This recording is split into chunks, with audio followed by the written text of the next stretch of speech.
مغربی ایشیا کا پورا نقشہ ہی بدل کر رکھ دیا۔ ایک ایسا خیال جس کی گونج آج بھی سنائی دیتی ہے۔ جی، یہ ہے دو قومی نظریے کی کہانی۔ تو آئیے شروعات کرتے ہیں محمد علی جناح کے 1940 کے اس طاقتور قول سے۔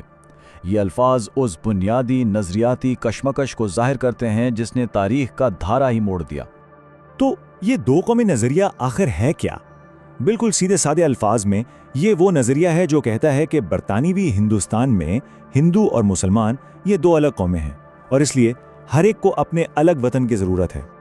چلیے اب اس تاریخی بحث کے پہلے حصے میں چلتے ہیں اور یہ سمجھنے کی کوشش کرتے ہیں کہ اس نظریے کی بنیاد کیا تھی اور اس کے حامیوں کے دلائل کیا تھے۔ اس پورے نظریے کی بنیاد میں اصل میں ایک گہرا خوف تھا۔ مسلمانوں کی آبادی، جو کل آبادی کا تقریباً 25% تھی، ان کو یہ ڈر تھا کہ ایک متحدہ ہندوستان میں جہاں ظاہر ہندوؤں کی اکثریت ہوگی، وہاں ان کے ثقافتی، معاشی اور سیاسی حقوق محفوظ نہیں رہیں گے۔ یہ نظریہ کوئی ایک دن میں پیدا نہیں ہوا تھا، اس کے پیچھے کئی دہائیوں کی تاریخ ہے۔ سب سے پہلے 1876 میں سر سید احمد خان نے یہ دلیل دی کہ ہندو اور مسلمان کبھی ایک قوم نہیں بن سکتے۔ پھر 1906 میں آل انڈیا مسلم لیگ بنی، جس کا مقصد مسلمانوں کے سیاسی مفادات کی نمائندگی کرنا تھا۔ 1930 کی دہائی میں شاعر اور فلسفی علامہ محمد اقبال نے ایک الگ مسلم ریاست کا پورا فلسفیانہ خاکہ پیش کیا، اور پھر آخر کار 1940 میں مسلم لیگ نے قرارداد لاہور کے ذریعے باضابطہ طور پر ایک الگ وطن کا مطالبہ کر دیا۔ دو قومی نظریے کے حامیوں نے اپنے موقف کو مضبوط کرنے کے لیے کئی دلائل سامنے رکھے۔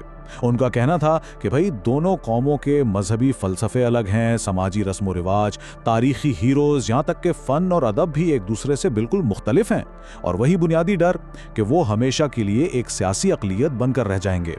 ان کا یہ بھی ماننا تھا کہ اسلام خود ایک مکمل سماجی نظام ہے۔ سر سید احمد خان نے تو 1887 میں ہی اس خیال کا اظہار کر دیا تھا۔ انہوں نے سوال اٹھایا کہ کیا یہ ممکن ہے کہ ہندو اور مسلمان ایک ہی تخت پر برابر کی طاقت کے ساتھ بیٹھ سکیں، اور ان کے نزدیک جواب صاف تھا، بالکل ناممکن۔ لیکن کہانی کا ایک دوسرا رخ بھی تھا۔ ہر کوئی اس نظریے سے متفق نہیں تھا۔ ایک بہت بڑا طبقہ تھا جو متحدہ ہندوستان کے حق میں تھا، اور ان کا نظریہ کہلاتا تھا مرکب قومیت، یعنی کمپوزٹ نیشنلزم۔ ان کا جوابی استدلال یہ تھا کہ ہندوستان ایک ہی قوم ہے جو مختلف برادریوں سے مل کر بنی ہے، بالکل ایک گلدستے کی طرح، جہاں ہر پھول الگ ہوتے ہوئے بھی اسی گلدستے کا حصہ ہے۔ ان کا ماننا تھا کہ صدیوں کی مشترکہ تاریخ اور ثقافت نے ان سب کو ایک دوسرے سے مضبوطی سے جوڑ دیا ہے۔ تو یہاں برصغیر کے مستقبل کے لیے دو بالکل الگ الگ تصورات آپس میں ٹکرا رہے تھے۔ ایک طرف جناح کا موقف تھا کہ ہندو اور مسلمان دو الگ تہذیبیں ہیں جن کی تاریخ اور فلسفے ایک دوسرے سے بالکل مختلف ہیں۔ دوسری طرف گاندھی کا استدلال تھا کہ مذہب بدلنے سے قوم نہیں بدل جاتی، اور ہندوستان کی تمام برادریاں ایک ہی جڑ سے نکلی ہیں، ایک ہی قوم کا حصہ ہیں۔ اور یہ بات بہت اہم ہے کہ تقسیم کی مخالفت صرف انڈین نیشنل کانگریس نہیں کر رہی تھی، بلکہ مسلمانوں کی کئی بڑی تنظیمیں بھی اس کے خلاف تھیں، جیسے آل انڈیا آزاد مسلم کانفرنس، خدائی خدمتگار تحریک، اور یہاں تک کہ دیوبندی مکتبہ فکر کے اکثر علماء متحدہ ہندوستان کے حامی تھے۔ مولانا ابوالکلام آزاد نے ایک بہت ہی آپ کہہ سکتے ہیں دل کو چھو لینے والی دلیل پیش کی۔ انہوں نے کہا کہ لال قلعے سے لے کر تاج محل تک یہ سب ہمارے مشترکہ ہند اسلامی ورثے کی نشانیاں ہیں، اور تقسیم اس عظیم ورثے کو بھی ٹکڑے ٹکڑے کر دے گی۔ اب آئیے دیکھتے ہیں کہ یہ نظریاتی بحث کس طرح ایک ڈرامائی اور افسوس کے ساتھ ایک پرتشدد حقیقت میں تبدیل ہوئی۔ سال تھا 1947، ایک ایسا فیصلہ کن سال جس نے بر صغیر کی تاریخ کو ہمیشہ کے لیے بدل کر رکھ دیا۔ دو قومی نظریے کے نتیجے میں برطانوی ہندوستان کو دو نئی خود مختار ریاستوں میں تقسیم کر دیا گیا، یونین آف انڈیا اور ڈومینین آف پاکستان۔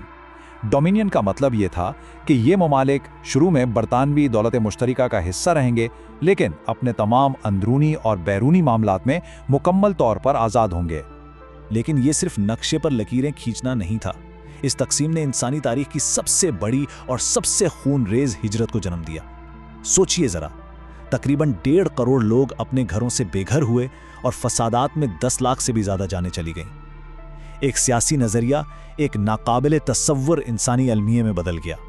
تو تقسیم تو ہو گئی، لیکن کیا اس سے یہ بحث ختم ہو گئی؟ بالکل نہیں۔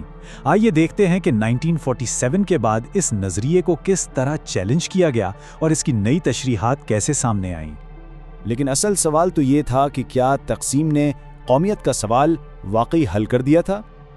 اور اس کا جواب ہمیں تاریخ نے خود دیا۔ 1947 میں پاکستان دو جغرافیائی طور پر الگ حصوں مغربی اور مشرقی پاکستان پر مشتمل تھا، جنہیں صرف اسلام کے نام پر جوڑا گیا تھا۔ لیکن جلد ہی یہ بات صاف ہو گئی کہ صرف مذہب کافی نہیں تھا۔ مشرقی پاکستان کے بنگالی عوام نے اپنی زبان، اپنی ثقافت اور اپنے سیاسی حقوق کے لیے جد و جہد شروع کی۔ یہ کشمکش 1971 میں بنگلہ دیش کے قیام پر ختم ہوئی، جس نے یہ ثابت کر دیا کہ مشترکہ مذہب کے باوجود زبان اور ثقافتی شناخت قومیت کی تشکیل میں ایک فیصلہ کن کردار ادا کرتی ہے۔ تقسیم کے بعد اس نظریے پر بہت سے تنقیدی سوالات اٹھے۔ پہلی بات تو یہ کہ برِ صغیر کے تقریباً 1/3 مسلمان ہندوستان میں ہی رہ گئے۔ ناقدین کا کہنا ہے کہ اس تقسیم نے دراصل پورے خطے میں مسلمانوں کے سیاسی اثر و رسوخ کو کمزور کر دیا۔ تحریک کے ایک اہم رہنما چودھری خلیق الزمان نے تو بعد میں لکھا کہ یہ نظریہ ہندوستان کے مسلمانوں کے لیے نقصان دہ ثابت ہوا۔ اور سب سے دلچسپ بات یہ ہے کہ 11 اگست 1947 کو جناح کی اپنی تقریر اس نظریے کی نفی کرتی نظر آئی، جب انہوں نے ایک سیکولر اور مشترکہ پاکستانی قومیت کی بات کی۔ لیکن آج کے دور میں اس کہانی میں ایک نیا موڑ آیا ہے۔ پاکستان اور بنگلہ دیش میں کچھ لوگ یہ دلیل دیتے ہیں کہ ہندوستان میں ہندو قوم پرستی کا عروج جناح کے ان ابتدائی خدشات کو درست ثابت کرتا ہے جن کی وجہ سے انہوں نے الگ ملک کا مطالبہ کیا تھا۔ دوسری طرف جمہوریہ ہند نے سرکاری طور پر دو قومی نظریے کو مسترد کر دیا اور اپنے آئین میں مذہبی تکثریت یعنی ریلیجس پلورلزم اور سیکولرزم کو اپنی بنیاد بنایا۔ اور آخر میں ہم واپس اسی بنیادی سوال پر آ کر رکتے ہیں جس کا جواب آج بھی تلاش کیا جا رہا ہے۔ ایک قوم کی اصل تعریف کیا ہے؟ ایک مشترکہ عقیدہ، ایک مشترکہ ثقافت یا ایک مشترکہ سرزمین؟ یہ وہ سوال ہے جو دو قومی نظریے کی وراثت ہمارے لیے چھوڑ گئی ہے۔